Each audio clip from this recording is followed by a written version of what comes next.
Tras años de especulaciones, Richard Rawlings rompe finalmente su silencio. La estrella de Fast and Loud ha revelado un secreto largamente oculto, uno que arroja luz sobre todo, el colapso de sus matrimonios, la venta repentina de su preciada colección de coches y la verdadera razón por la que Discovery canceló su exitoso programa. Ahora, con 55 años, Rawlings está listo para contar la verdad sobre la batalla legal de $6 millones que lo cambió todo. Y créenos, es mucho más impactante de lo que nadie jamás imaginó.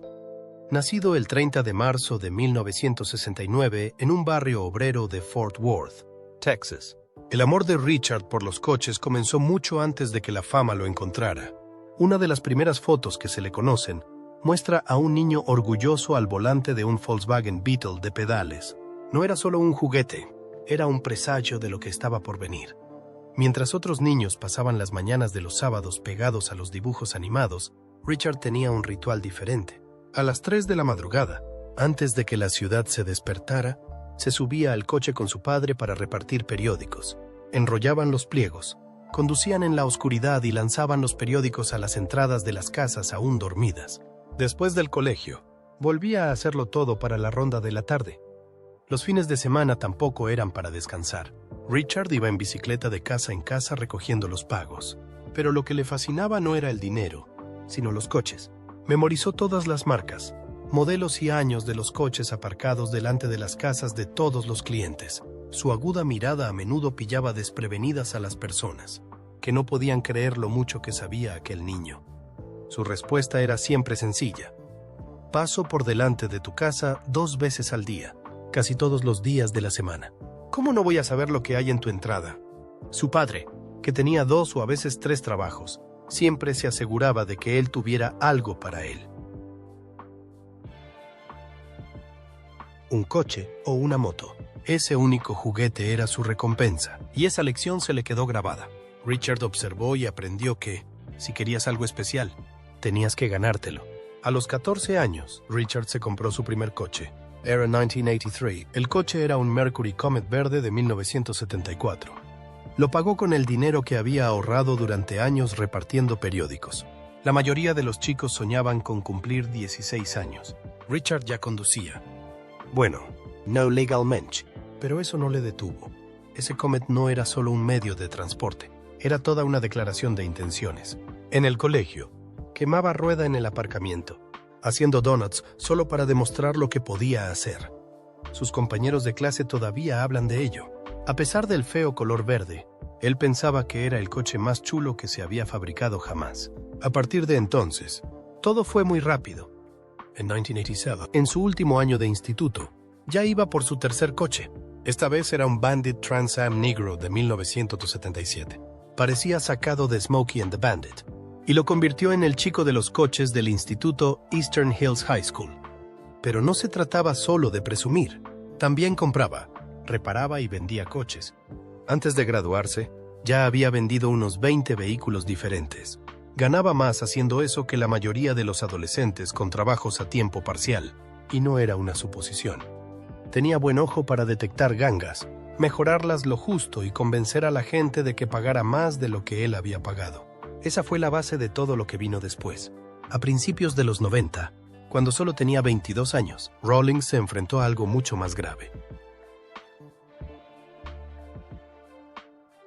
Conducía un Ford Mustang 2+2 Fastback de 1965, un clásico muscle car con el tipo de techo que hace soñar a los coleccionistas.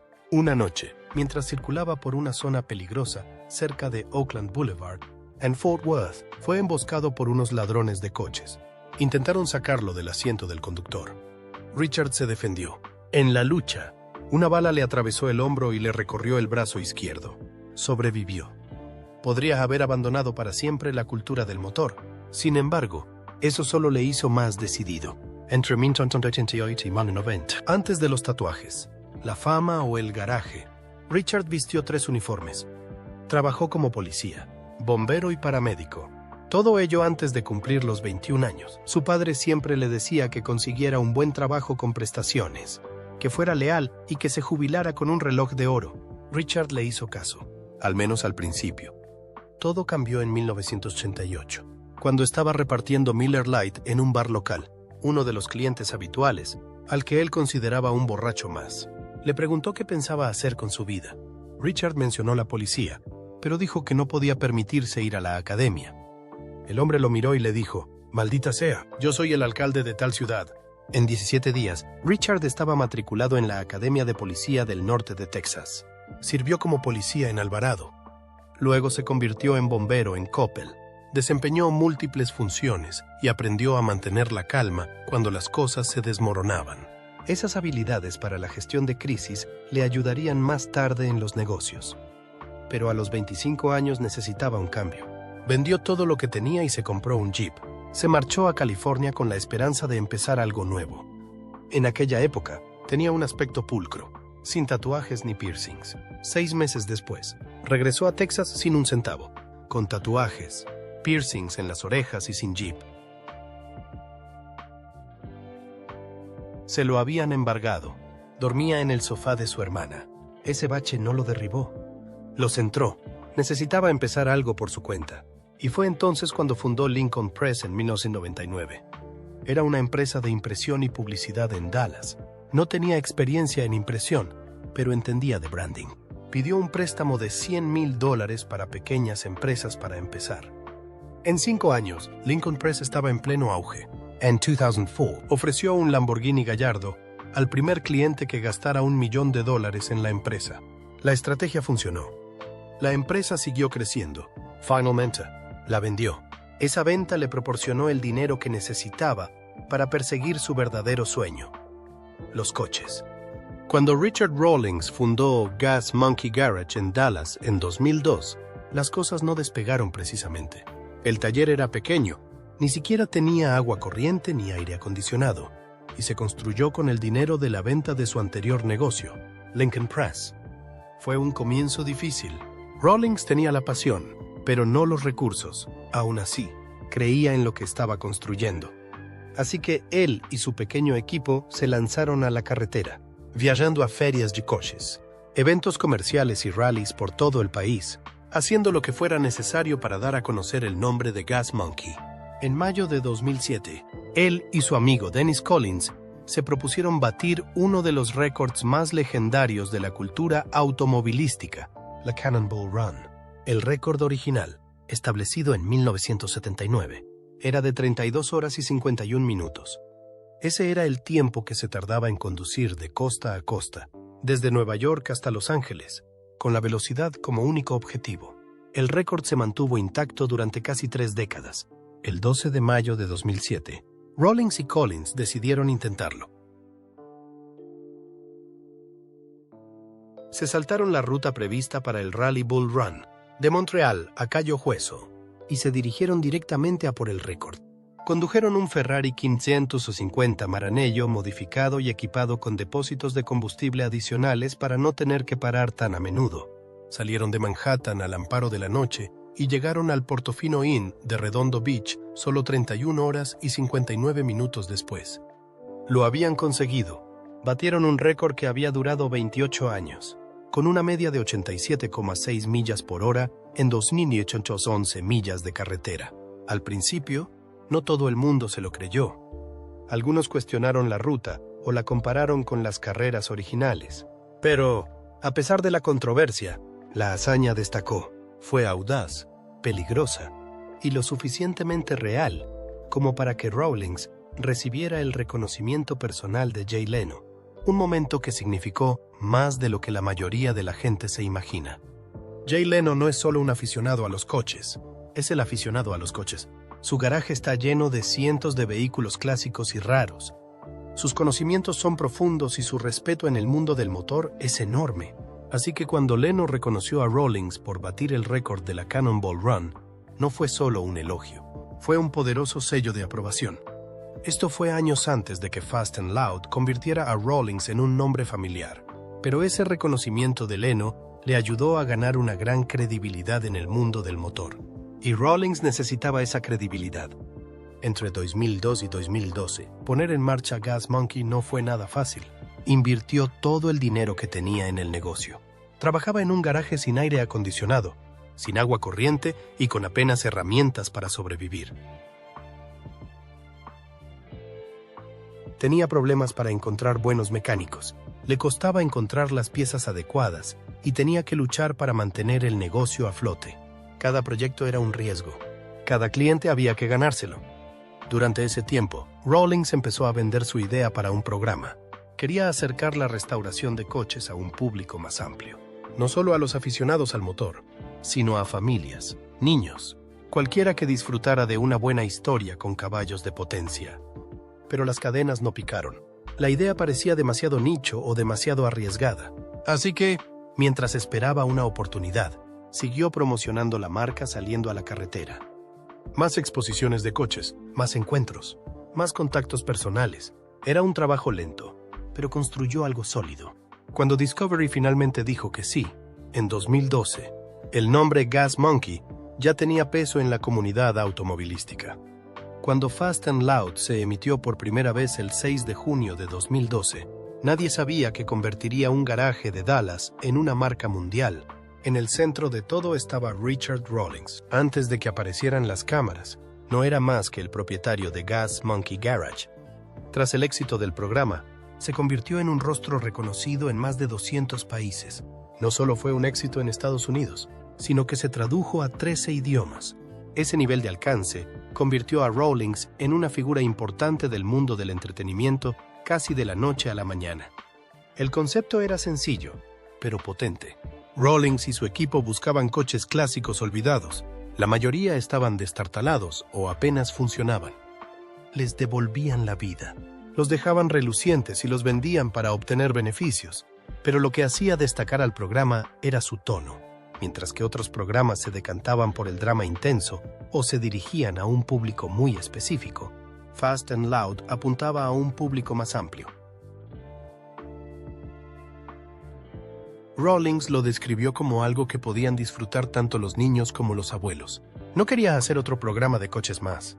Quería que fuera divertido y dinámico, y que todo el mundo se sintiera bienvenido al verlo. La estrategia funcionó. Los espectadores se engancharon a los coches, a las construcciones y a la energía. Pero el verdadero punto de inflexión llegó cuando Rawlings aprovechó ese éxito para expandirse mucho más allá de la televisión.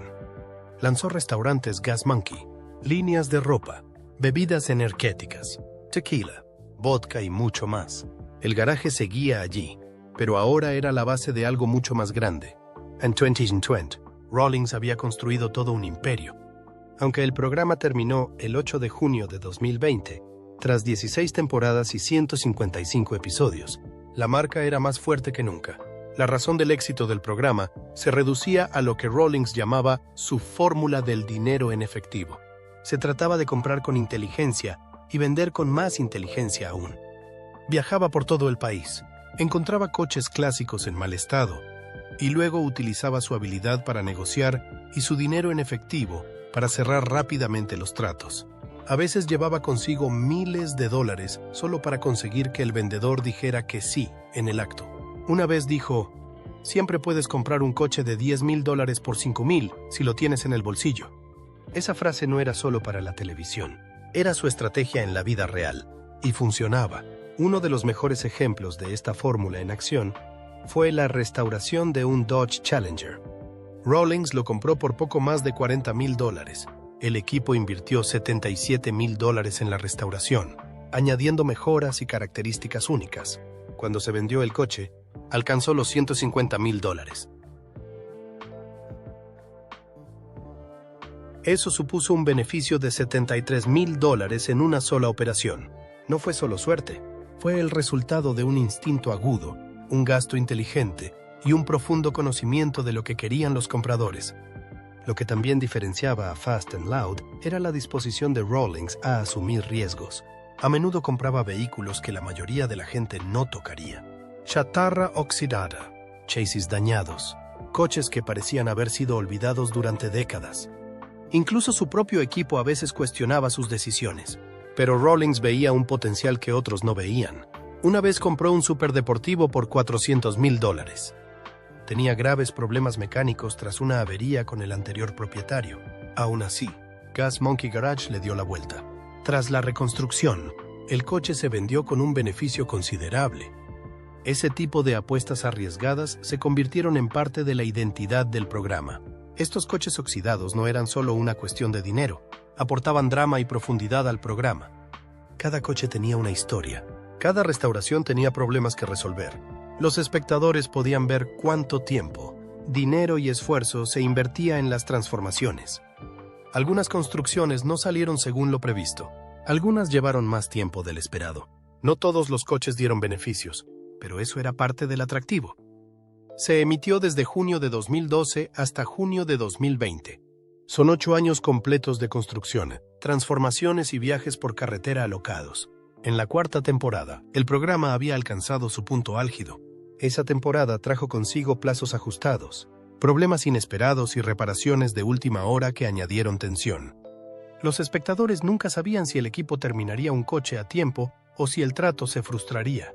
Esa mezcla de presión y recompensa mantuvo a la gente pegada a la pantalla. Pero en 2020, Rawlings tomó una gran decisión. And the Joe Rogan Experience reveló que había puesto fin a su colaboración con Discovery. El motivo era el control. Quería más libertad creativa y no quería verse limitado por contratos que restringieran sus posibilidades futuras. Dejar la cadena era un riesgo, pero también le abría nuevas puertas. Desde entonces, Rawlings ha seguido construyendo su marca a través de YouTube, nuevos proyectos en los medios de comunicación y el éxito continuado de Gas Monkey Garage. Richard Rawlings ya se había hecho un nombre en el mundo del motor, pero en 2013 decidió llevar su marca más allá de los coches y los motores. No era solo un restaurante. Era en parte sala de conciertos, en parte bar y todo actitud. El local tenía capacidad para 1,200 personas, y Rawlings se aseguró de contar con experiencia real para gestionarlo. Contrató a Alex Mendonca, que había dirigido el House of Blues de Las Vegas, para dirigir las operaciones como director general. David Hollister se incorporó como director culinario para dar forma a la parte gastronómica. El local no abrió discretamente. 2 días antes de la inauguración oficial, la banda de rock estadounidense Old 97s ofreció el primer concierto en directo allí. Esta vez en la Terminal D del Aeropuerto Internacional de Dallas-Fort Worth. Fue una decisión inteligente. Los viajeros que pasaban por uno de los aeropuertos más transitados del país ahora tenían un lugar donde comer, escuchar música y conocer la marca Gas Monkey. Rawlings incluso habló de querer abrir un tercer local fuera del área de Dallas-Fort Worth. No se trataba solo de un experimento. Estaba construyendo algo. El bar y asador se convirtió en algo más que un restaurante. Se transformó en un lugar de moda donde se daban cita a la cultura del motor, la música y la vida nocturna. Más tarde, en octubre de 2014, Rawlings dio un paso más. Justo enfrente del bar y asador original, abrió Gas Monkey Live, R&M. Lo convirtió en una sala de conciertos a gran escala, construida para grandes espectáculos y grandes multitudes. En la noche de la inauguración, las leyendas del punk rock Social Distortion subieron al escenario. A partir de ahí, el local empezó a atraer a grandes artistas y eventos de alto nivel. Uno de los momentos más comentados llegó en noviembre de 2014. Mötley Crüe ofreció un concierto gratuito allí como parte de su gira All Bad Things Must End. El evento se llamó Dodge Rocks Gas Monkey y no estaba abierto al público en general. Solo se permitía la entrada a los propietarios de vehículos Dodge.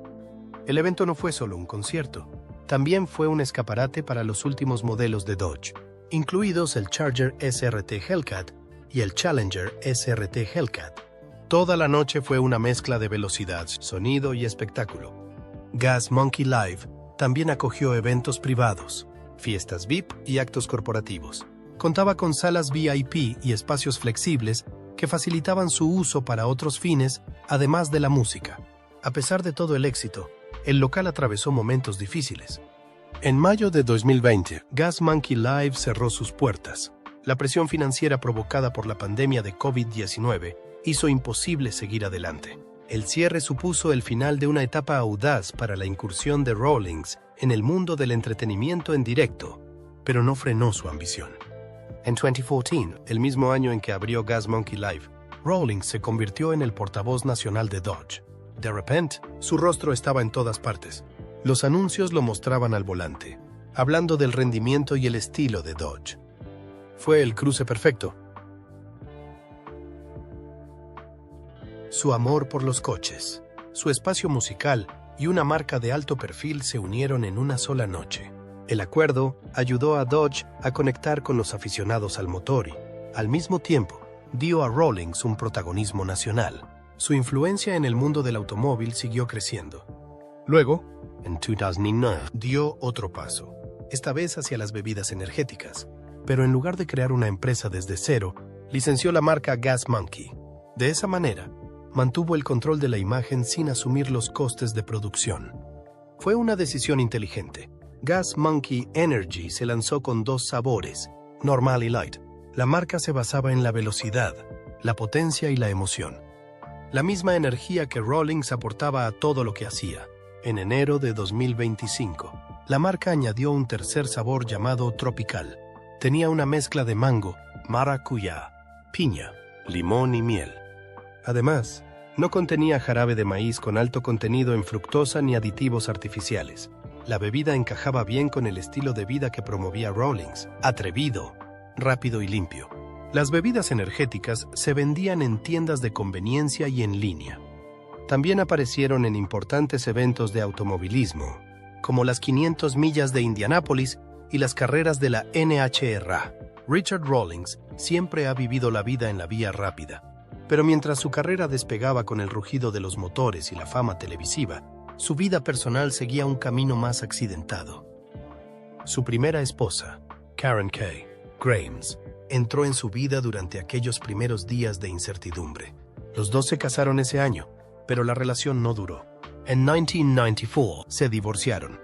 El matrimonio duró menos de un año. Aún no había fama, ni fans, ni focos.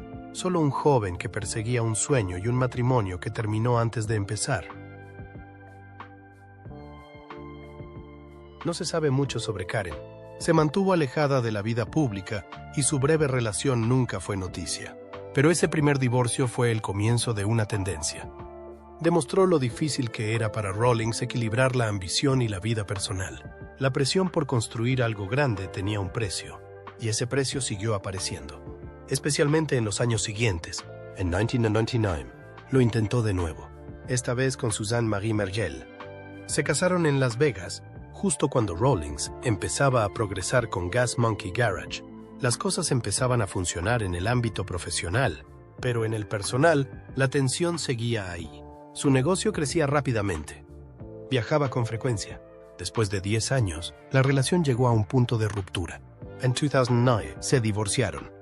Para la mayoría de la gente, eso podría haber sido el final, pero Richard y Suzanne tenían un vínculo complicado.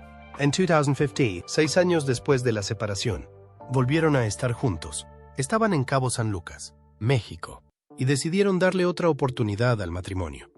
Parecía esperanzador, una segunda oportunidad tras años de crecimiento y cambios, pero no duró. En marzo de 2019, Rawlings volvió a hacer pública su separación, esta vez en Twitter, anunciando que él y Suzanne se separaban. Publicó el mensaje el 11 de marzo de 2019. Era inusual, pero directo.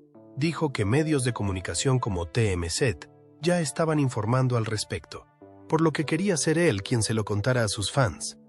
Explicó que la decisión era mutua.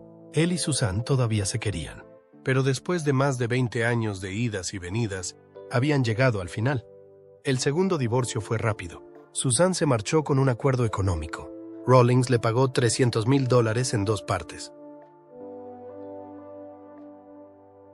Ella también se quedó con su Mercedes SL 450 Roadster. A pesar de todo, Richard habló con cariño de su tiempo juntos. Dijo que habían compartido algo real, aunque no durara.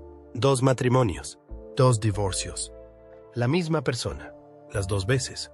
Eso decía mucho de lo difícil que le resultaba compaginar su vida personal y su vida pública. Luego llegó Katerina Deason. Su nombre saltó a los titulares por otra razón.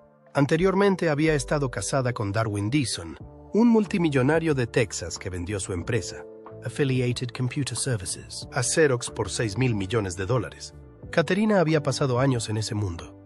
Jet privados, superyates como el Apogee y un estilo de vida construido en torno a una riqueza inimaginable. Pero en 2019, su vida cambió. Ella y Richard comenzaron a salir poco después de su separación de Suzanne. Las cosas fueron muy rápido. El 17 de agosto de 2019, Richard le pidió matrimonio en el Tulum Resort de México. Llenó la playa de pétalos de rosa y publicó en las redes sociales que había encontrado a su alma gemela. Se casaron el 28 de junio de 2020 en Cayo Hueso, Florida. La ceremonia fue íntima. La COVID-19 les había obligado a cancelar la gran boda que habían planeado en Grecia. Pero el momento siguió siendo significativo. Caterina había dejado atrás un mundo y había entrado en otro. De esposa de un multimillonario a pareja de una estrella de reality shows. Fue un gran cambio, pero uno que parecía encajar con ella. Richard Rawlings. Esto conmocionó a los fans y seguidores de la marca Gas Monkey. La demanda acusaba a Rawlings de intentar separarse de sus socios comerciales, mediante lo que calificaban de intentos deliberados y engañosos de eludir sus contratos. El documento legal tenía 47 páginas y estaba repleto de detalles. Describía cómo la relación había empezado a deteriorarse ya en mayo de 2013, incluso antes de que abriera el bar. Un antiguo empleado, Tim Hinkhouse, escribió un correo electrónico en aquel momento, diciendo que Rawlings trataba muy mal a los trabajadores de la construcción. Incluso lo comparó con un niño mimado de 13 años. La situación se agravó tanto que, según se informa, Rawlings fue expulsado de la obra. Ese momento lo dijo todo. Las tensiones entre él y el equipo ya estaban fuera de control. Tras la apertura del bar a finales de 2013, los problemas no cesaron. Según la demanda, Rawlings seguía apareciendo sin ser invitado, interrumpiendo al personal e intentando tomar el control de las decisiones. Esto creó un ambiente de trabajo tóxico. La situación llegó a un punto crítico en 2015. Fue entonces cuando Rawlings envió un correo electrónico serio a Daniel Flaherty, el gerente del bar, alegando que habían desaparecido importantes documentos financieros. Flaherty respondió rápidamente e invitó a Rawlings a comprobar los registros en persona. Pero Rawlings se negó. Respondió diciendo que no creía que los registros existieran. Esa acusación, que sugería robo o fraude, tendría graves consecuencias. El 18 de julio de 2015, Flaherty respondió recordándole a Rawlings que siempre había sido bienvenido a auditar los libros. Ese correo electrónico se convirtió en una prueba clave en el juicio. Rawlings acabó disculpándose por su comportamiento y culpó al alcohol. Pero para Flaherty y el resto del equipo, el daño ya estaba hecho. La demanda argumentaba que las acciones de Rawlings habían ahuyentado a proveedores y socios comerciales. Afirmaba que sus acusaciones públicas habían dañado la reputación del bar y dificultado su funcionamiento. Los problemas no terminaron ahí. En 2017, cuando alguien mostró interés en comprar la marca Gas Monkey Bar, Rawlings volvió a intervenir. Hizo más acusaciones de mala gestión financiera y arruinó el acuerdo. Ese incidente se convirtió en otro punto central de la demanda. Luego, en 2009, Rawlings contraatacó. El 28 de marzo, a las 2:15 p.m., presentó una contrademanda por infracción de derechos de autor por $1 millón. Afirmaba que el bar había seguido utilizando el nombre y los logotipos de Gas Monkey después de que expirara su acuerdo. Su equipo argumentó que, a finales de 2018, los derechos de licencia habían expirado y no se habían renovado. Aún así, el bar siguió utilizando la marca. Lo que intensificó aún más el conflicto fue la afirmación de Rawlings de que su marca se estaba utilizando para promocionar eventos obscenos y sexualmente sugerentes. Afirmó que eso dañaba su imagen y su propiedad intelectual. Aproximadamente un mes antes, el 25 de febrero de 2019, Rawlings había enviado una carta de cese y desistimiento exigiendo al bar que dejara de utilizar la marca. Les dio un plazo de 10 días. Al no cumplir, presentó la contrademanda. Su reclamación de $1 millón se basaba en la pérdida de ingresos por licencias y el daño al valor de la marca Gas Monkey. En ese momento, ya habían comenzado a circular rumores. La gente decía que el bar tenía problemas financieros. Uno de sus locales hermanos, Gas Monkey Live, había cerrado. Algunos creían que Rawlings estaba tratando de distanciarse de un barco que se hundía mientras protegía su nombre. Estas batallas legales captaron la atención tanto de los aficionados al motor como de los expertos legales. La disputa entre Rawlings y sus antiguos socios se convirtió en un complicado drama público, y mientras se desarrollaban los juicios, Rawlings estaba ocupado siguiendo adelante. Uno de ellos fue Cord Newman, un especialista de Hollywood conocido por prenderse fuego durante un episodio. El podcast mezclaba historias entre bastidores con entrevistas muy animadas. Era otra forma de Rawlings de mantenerse en el punto de mira. Luego llegaron los coches. En septiembre de 2023, Rawlings dio un paso audaz. Subastó casi 30 vehículos de su colección personal a través de Bring a Trailer. Las ventas totales alcanzaron los $11.89.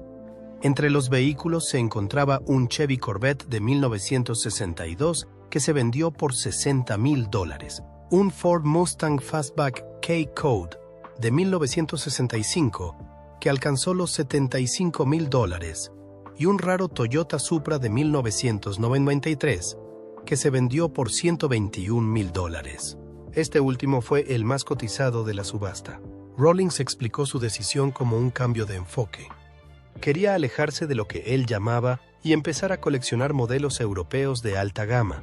Al mismo tiempo, subastó una experiencia en Gas Monkey Garage con fines benéficos. Se recaudaron $16,500 para la Gas Monkey Foundation. Con dinero en efectivo y espacio libre, Rawlings comenzó a reconstruir su colección. Anunció sus planes de centrarse en Ferraris, Lamborghinis y coches europeos antiguos. Le atraían especialmente los modelos de la década de 1970. Uno de los momentos más destacados se produjo durante un viaje a Irlanda, donde compró 5 Ferrari Testarossa. Uno de ellos había sido convertido en un vehículo eléctrico y llamó la atención en el SEMA 2023. A principios de 2024, Rawlings ya había reinvertido más de $1 millón en su nueva dirección. No solo estaba cambiando lo que conducía, sino que se estaba reinventando a sí mismo. Desde un complicado pleito hasta una lujosa colección de Ferraris, su historia sigue evolucionando, tanto si se le admira como si se le critica. No se puede negar que Richard Rawlings sabe cómo mantenerse en el punto de mira.